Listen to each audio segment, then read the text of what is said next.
Yes, my dear friend, welcome back to the channel. Very good morning to you, wherever you are around the globe, on the continent of Africa, in Europe, in America, Canada, Australia, right here in Southeast Asia with me, ladies and gentlemen. You are highly welcome to this very Wednesday morning special edition.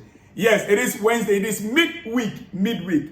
Tomorrow, Thursday, Chelsea are in the Conference League. Dear friend, that game, I'll be talking much more about that maybe later in the day or tomorrow. But right now, we have few things we want to discuss. You know, I'm the analyst, your analyst here, and I have so much to talk about regarding Chelsea Football Club. But quickly, let's start on this note. And hey, there has been some Champions League games. Yes, Pep Guardiola. I'll be talking about Pep in about 3 minutes, getting to the end of this video. Yeah, so don't go anywhere. You see, before the start of this season, there have been talks about Chelsea. So much talks about Chelsea. And many have said that Chelsea's squad is over-bloated. Chelsea have 50, 60 players. How can a coach work with 50, 60 players? This squad can never be worked on. They are buying young talent, no experience, so much talks. As a matter of fact, Chelsea was being ridiculed. Chelsea has been ridiculed throughout the summer period about the amount of players they've got. Every one of the pundits that have ridiculed Chelsea right now, ladies and gentlemen, they are eating a humble pie. They are eating a humble pie. Why? When their eyes are now beginning to get open to what is happening to a coach like Pep Guardiola, which I'll be going into very soon. A team like Man City, their eyes are beginning to be open. They are eating their humble pies right now. Now, before I go into some other news, quickly, and a quick update on Acheampong. Quick update on George Acheampong, the academy graduate that is currently dragging the transfer issues or contract issues with Chelsea. Yes, remember George Acheampong signed a new fresh contract this year with Chelsea. And according to the rules, as an academy product, you cannot sign more than 2 years. You can't sign more than 2 years as your pre-contract. Now, George signed a new contract, a new 2-year contract earlier this year with Chelsea. It is just a little bit below 2 years now. Now, George's contract is now up to 2 years any longer because he signed a 2 year just beginning of the season. So it has dropped, maybe a year plus. Chelsea wants him to sign a new contract and the player refused. And as we understand, many clubs were interested in the player. Chelsea want to tie the player down for a long time. And we know, as a defender, a young defender, like his nature, in the market, he is a hot cake. Sorry. He is a hot cake. Many clubs really want him. Now, the player refusal to sign a contract made Chelsea to sideline him. Yes. He is being sidelined. Excuse me, let me get water.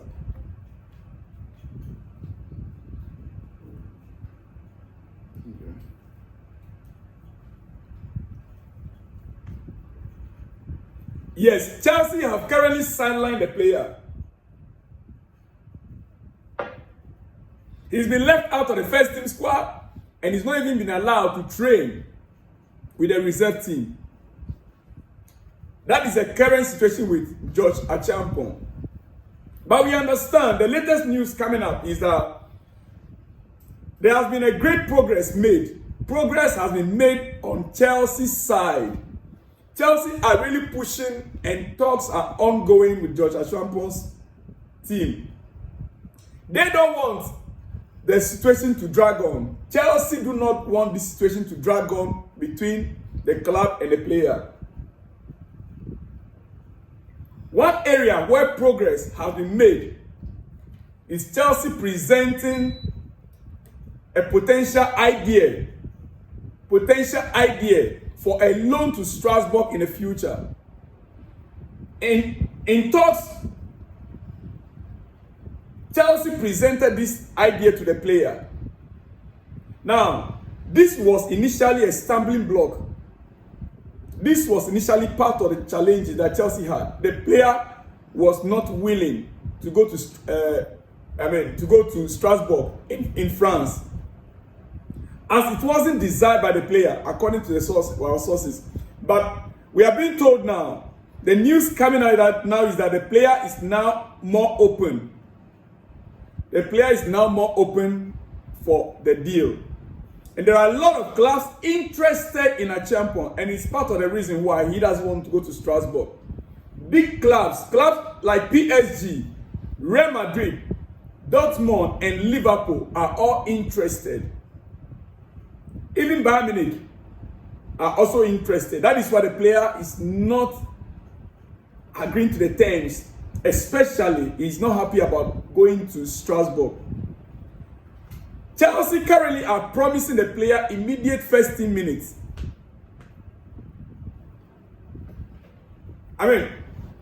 Chelsea are promising the player that he will have some minutes in the first team. Then the other clubs that are interested in the player are also promising him first team play minutes. So if it is you, where will you be? Which one will you choose? Between now and the end of the season before you go to Strasbourg, or between now and January, you'll be having minutes in the first team, but you will still go to the Strasbourg. Then there's a club called Bayern Munich, Real Madrid, PSG, Liverpool. They are telling you that when you come, you are going to be slotted in straight away. Even though you might not play every game, where will you prefer to be? Where would you like to be? Liverpool pursuit is linked to the Trent Alexander-Arnold situation. So Liverpool, they are really in need of him. PSG are very interested too, but to this point, it's not the player's preferred destination. The player's preferred destination is not PSG. But Liverpool's interest is quite strong because they need a replacement for Trent Alexander-Arnold right now as we speak. Ladies and gentlemen, that is the latest on Acheampong, the Ghanaian young star from Chelsea Academy. All right, quickly. Dear friend, I'm very much interested in this Arsenal issue, but before I go to that, let me conclude here with Chelsea. You see, currently, Chelsea have a coach or a manager who is showcasing great tactical nous and astuteness. We have a manager or a coach that is showing great tactical astuteness right now. And in detail, I try to analyze the current situation with Chelsea very carefully. Let's just say we have 26 players right now. We have what we call Team A and what we call Team B. Our head coach so far has been able to manage the players that plays in Team A and the one that plays in Team B, making sure that you play in Team B does not mean you continually play in Team B. It will depend on the opponent we are meeting next, your performances in training, what they've seen in you in training, and your performances on the field if you are playing Team B.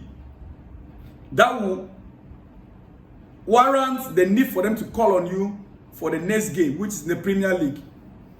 So far, we've seen Enzo Fernandez coming back to the first team in our last game against Leicester. We've seen Badeshile coming back to the team. We've seen Joao Felix coming back into the team against Leicester. Now, our players seem to have improved from last season. Take note of that. Chelsea players, they seem to have improved from last season. They are also looking more cohesive on the field. These are the tactical and the training ability of Enzo Maresca. It's showing on the players. Right now, Chelsea, we are producing results in tight games. Unlike the previous seasons, we are producing results in tight games that we arguably shouldn't have won. Example, against Bournemouth. Top teams do this more often than not. Tough teams, this is what they do more often. Oh yes, it's only a red flag when results aren't reflective of performances over a long period of time. That's not the case with the current Chelsea team. Tough teams, big teams, this is what they do, and that is why they win trophies. And Chelsea, currently, we are doing just that, producing results in games that more often than not wouldn't be able to. Dear friends, we've showcased the ability to compete with the best teams in the league so far, but City, Arsenal, and Liverpool, oh yes, we didn't win any of those games. However, those were simply marginal affairs. We could have swung, those games could have swung either way. And if you really want to evaluate those games based on performance, we really played very well. We played very well. Overall, we've got a young group of players with an unfulfilled potential that Chelsea can tap from. Lot to be positive about in the coming days. Dear friends, lots to be positive about as a Chelsea fan in the coming days. Quickly, let me go to Manchester City now. I'll conclude Manchester City. But before then, quickly, let me say this. I will not end in this episode without talking about boy Jackson. Yes. You see, Jackson is already so good. He can still get 2 times better. Jackson is already so good. He can still get 2 times better. If he ever reaches his full potential, a Ballon d'Or type season isn't crazy to think of about my boy. I'm telling you. Yes, that's how much I rate his potential. I personally, that is how much I rate Jackson's potential. I don't see why, or I don't have any reason not to rate him that high. The problem I have with Jackson, let me point out, one of the biggest problems I have with Jackson is, head problem. When it comes to box domination, Jackson is able to dominate box. Box domination is all about your ability to dominate people. Mentally and physically, Jackson can be more than that as he develops. But the only challenge I have right now is head. You dominate the ball, you should be able to bury the ball also with your head. Chelsea is lacking that type of goal scorer right now. Our crosses kept coming in, but we don't have a player that can head the ball in. This is the advantage Viktor Osimehn might have over Jackson. Ladies and gentlemen, on your screen right now, Viktor Gyokeres, Nicolas Jackson, and then Viktor Osimehn. All three I present to you. Make your choice. They all have their games played so far this season, goals scored, assists they gave. Viktor Gyokeres, 19 games, 24 goals, 4 assists. Nicolas Jackson, 13 games, 7 goals scored, 3 assists. Viktor Osimehn, 18 games, 8 goals scored, 4 assists. It is your choice, ladies and gentlemen. It is your choice. Let me hear from you. Your preferred striker for next season. Stick with Jackson or go for Gyokeres or Osimehn. Where do you stand? Where do you stand? Listen, Gyokeres has a similar profile as Jackson. I am yet to know if he is good in the air, but that is something our team is crying for as well. Someone who is later in the air to finish off the chances we are creating currently. So if Gyokeres is not also good in the air, Jackson is not good in the air, then the obvious choice will be Viktor Osimehn. But look at the numbers on your screen and tell me, who do you think Chelsea should go in for? Next season is very critical, so you're going to be playing in the Champions League. Oh yes. Quickly, let me end with Man City. Let me end with Man City. Look at your man on your screen. Pep Guardiola at full time. Look on top of his nostril. There's a cut there. And look at the forehead. Blood marks all over. What happened? This man is going through some issue, some problem. He needs help. This coach, what he's experiencing currently with Man City, it never happened to him before. He can only work when he has the player that he needs. Minus the player that he needs, he can't work with any other one. Rodri is out of a team and the team is like crumbling. Manchester City at home to final, 3-0 up. All of a sudden, gave it all up, became 3-3. 3-0 up. All of a sudden, City gave all out. And it ended 3-3. City against final at the Etihad. Look at the coach's forehead. Just look at his head. It's pathetic. At home, ladies and gentlemen, that is your Pep Guardiola. And you know, I'm never a fan of Pep. Mine is Jose Mourinho. Yes, the special one. Well, guys, I'll see you all in the next one. When you see me, shalom and peace.